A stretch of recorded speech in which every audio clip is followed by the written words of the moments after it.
আসসালামু আলাইকুম। সুপ্রিয় দর্শক, শুভেচ্ছা জানবেন। ভেনেজুয়েলার ঘটনা কি ইরানের সঙ্গে যুক্তরাষ্ট্রের আবারও যুদ্ধ বেঁধে যাওয়ার মতো একটা পরিস্থিতি তৈরি করতে পারে? ভেনেজুয়েলার প্রেসিডেন্ট মাদুরোকে এই যে যুক্তরাষ্ট্রের সেনাবাহিনী তুলে নিয়ে গেছে, এই ঘটনা ইরান, ইসরায়েল কিংবা ইরান যুক্তরাষ্ট্র সম্পর্কের মধ্যে কি প্রভাব ফেলবে সে বিষয় নিয়ে চলুন আমরা এই কন্টেন্টে আলোচনা করি। শুরুতে সবার আগে বলি যে ভেনেজুয়েলার এই ঘটনার পরেই ইসরায়েলের রাজনীতিবিদ ইয়ার লাপিদ বেশ কড়া কথা বলতে শুরু করেছেন। এমনকি সংবাদপত্রে যে প্রকাশিত হয়েছে তার কথা, সেখান থেকে জানা যাচ্ছে যে তিনি বলেছেন ভেনেজুয়েলার এই ঘটনা থেকে ইরানের শিক্ষা নেয়ার বিষয় রয়েছে।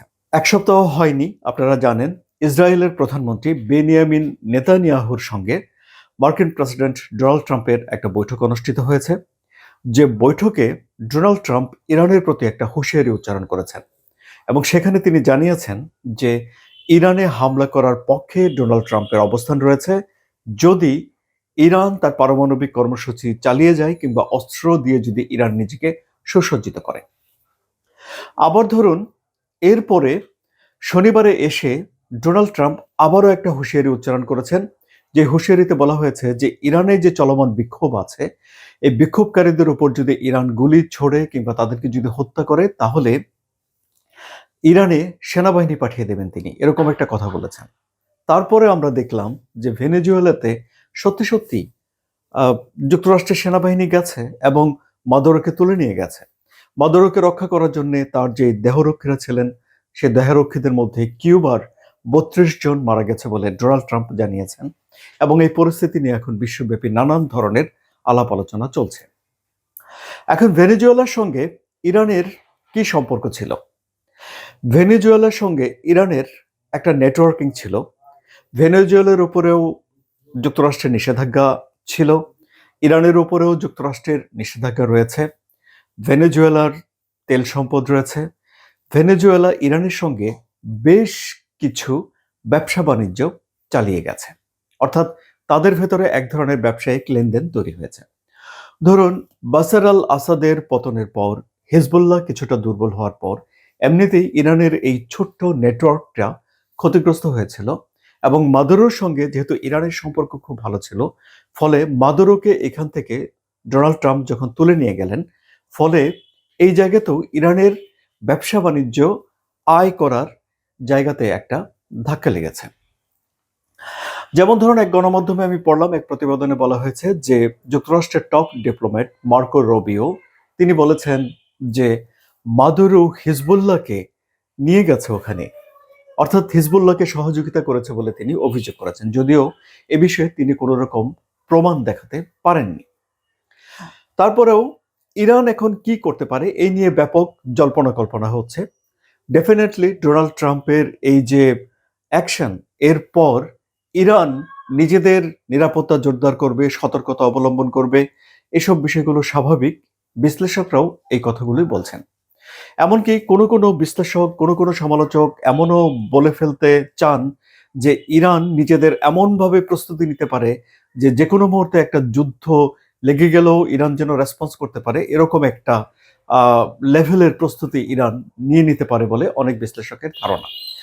ফলে ডেফিনেটলি ইরানের সঙ্গে ইসরায়েলের এক ধরনের উত্তেজনা এখন এই ঘটনার পরে বাড়বে। আবার ধরুন, এই ঘটনার পর ইরানের সর্বোচ্চ ধর্মীয় নেতা আয়াতুল্লাহ আলী খামেনি সামাজিক যোগাযোগ মাধ্যমে একটা বার্তা দিয়েছেন, যে বার্তায় তিনি বলেছেন যে কোনোভাবেই শত্রুদের কাছে ইরান মাথা নত করবে না, বরং শত্রুদেরকে ইরান নতজন করে বসিয়ে দেবে, নীল ডাউন করে দেবে। তার মানে দাঁড়াচ্ছে কি, ইরান তাদের শত্রুদের প্রতি একটা কড়া বার্তা দিয়েছে যে একটা কড়া ব্যবস্থা নেবে। আবার ধরুন, মার্কিন প্রেসিডেন্ট ডোনাল্ড ট্রাম্প আবারও তিনি সোমবারে এসে স্থানীয় সময় বলেছেন যে যদি ইরানে যে বিক্ষোভ চলছে, এই বিক্ষোভকারীদের উপরে যদি গুলি ছোড়া হয় তাহলে যুক্তরাষ্ট্র কঠিন আঘাত হানবে। সুতরাং আমরা দেখতে পাচ্ছি যে একদিকে ভেনেজুয়েলাতে যে উত্তেজনা চলছে, মাদুরোকে তুলে নিয়ে গেছে যুক্তরাষ্ট্র, তাকে আদালতে হাজির করা হচ্ছে, অপরাধীর মতো হাঁটানো হচ্ছে, তার বিরুদ্ধে সুনির্দিষ্ট অভিযোগ রাখা হয়েছে। সে দেশে আদালতের নির্দেশে যিনি ভাইস প্রেসিডেন্ট রয়েছেন রদ্রিগেজ, তিনি সেখানকার দায়িত্ব নিয়েছেন এবং ডোনাল্ড ট্রাম্প বলেছেন যে রদ্রিগেজকে যুক্তরাষ্ট্রের কথাগুলো মানতে হবে, তা না হলে তার পরিণতি মাদুরোর চেয়েও খারাপ হতে পারে।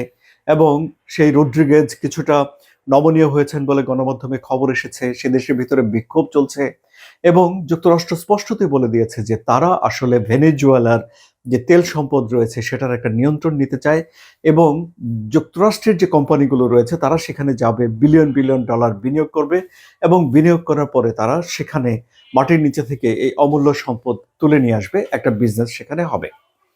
এখন রিপাবলিকানদের কিছু কংগ্রেসম্যান মানে তাদের সংসদ সদস্য কিছু সমালোচনা করেছেন, এরকম যে সমালোচনাগুলো ইরানকে ঘিরে এই সমালোচনা আবর্তিত হয়েছে। কিরকম?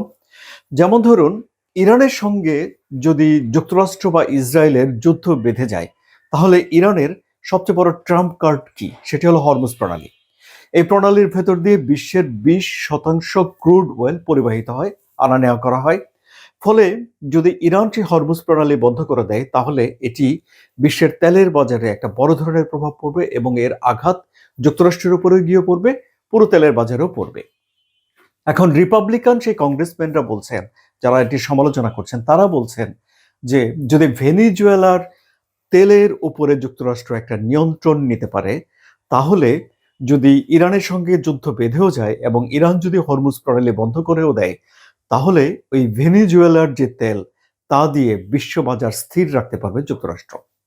কিন্তু এই পরিস্থিতিতে যাওয়ার আগে ডোনাল্ড ট্রাম্পকে অনেক কিছু করতে হবে এবং ভেনিজুয়েলার উপরে অসাধারণ নিয়ন্ত্রণ নিয়ে যেতে হবে, যেখানে বিশ্বের সবচেয়ে বেশি প্রমাণিত মজুদের যেই ক্রুড অয়েল রয়েছে, তেল রয়েছে, সেটি ব্যবহারের উপরে ডোনাল্ড ট্রাম্পের অত্যন্ত বেশি মাত্রার নিয়ন্ত্রণ চলে যেতে হবে।